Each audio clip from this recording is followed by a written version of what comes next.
Hay naku, nag-part 2 pa talaga si Madam sa fiesta dito sa mansyon. Gaya nga ng sabi ko, kung may kainan sa baba, may kainan sa taas. Tinadtad na nga yung lechon. Pasintabi po ulit sa mga kapatid ko dyang Muslim. Grabing pag mekos-mekos na talaga sa lechon na ito. Pero nagugas na talaga ng kamay si tatay bago nagtadtad dyan ha. Baka sasabihin nyo na naman na dirty. Pinatadtad na nga ni Madam yung lechon para di nila ma-bring house yung buong lechon. Nagsimula na nga nagbakbakan sa baba. Ganito yung fiesta sa probinsya. Magugulat ka na lang, biglang dumami na agad yung mga tao. Yung malaking isda, ginawa naming kilawin. Kumuha na nga ako ng mga taga-sandok ng ulam para hindi na mahirapan yung mga kumakain ba. Yung tipong pipila lang sila tapos kakain, ganon. Ang lahat ng dumadaan, tinatawag talaga ni nanay at binigyan ng plato. Para yung kakain, hindi na mahiya ba? Kilala man namin o hindi, pinakain talaga namin lahat. Yung iba nga, kakakain lang, pinakain namin ulit. Yung mga fans ni Madam, nagpa-picture pa talaga. Nangingi pa naman yan ng bayad si Madam.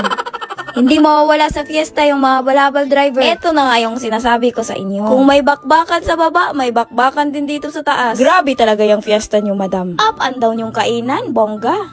Ito ay mga taga City Hardware pala. Sila yung first customer dito sa taas. At eto, dumating pa si Mayora. Bigla pa akong napahiya sa outfitan na ito. Yung tipong outfit niya, tagapagmana talaga ng mga hasyenda ba? Salamat sa pagpunta, Supergirl. Nilapitan nga ako sa pinsan ko. Yung mga kaibigan niya daw, magpapapicture kay Madam. Nasabi ko sa inyo, nangingi talaga ng bayad din si Madam. In-invite naman ni Madam yung mga kaibigan niya. Lalo na yung mga kapwa niya vlogger. Eto ang si Casey at si Mark. Talagang nakifiesta pa talaga sa mansyon ni Madam. Kahit palubog na yung araw, hindi pa din tapos yung kainan. Hanggat di nauubos yung pagkain, hindi matatapos yung bakbakan, ganon. Nakalimutan kong hindi pa pala to kumakain tong dinosaur ko. Naku Madam, baka hindi magiging dinosaur yan paglaki.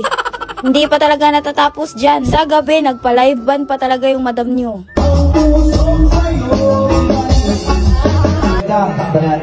Kinontak nga ni Madam yung malupitang banda na ang Liquid Band. Sobrang nag-enjoy talaga yung mga angkan ko. Ngayon lang kasi ito nangyari sa buong buhay nila. Nagtatalon pa nga dito sa kapitbahay ko na bahay. Hindi natatakot mahulog talaga tong mga to. Yung mga ibang kapitbahay ni Madam nakikijaming na din.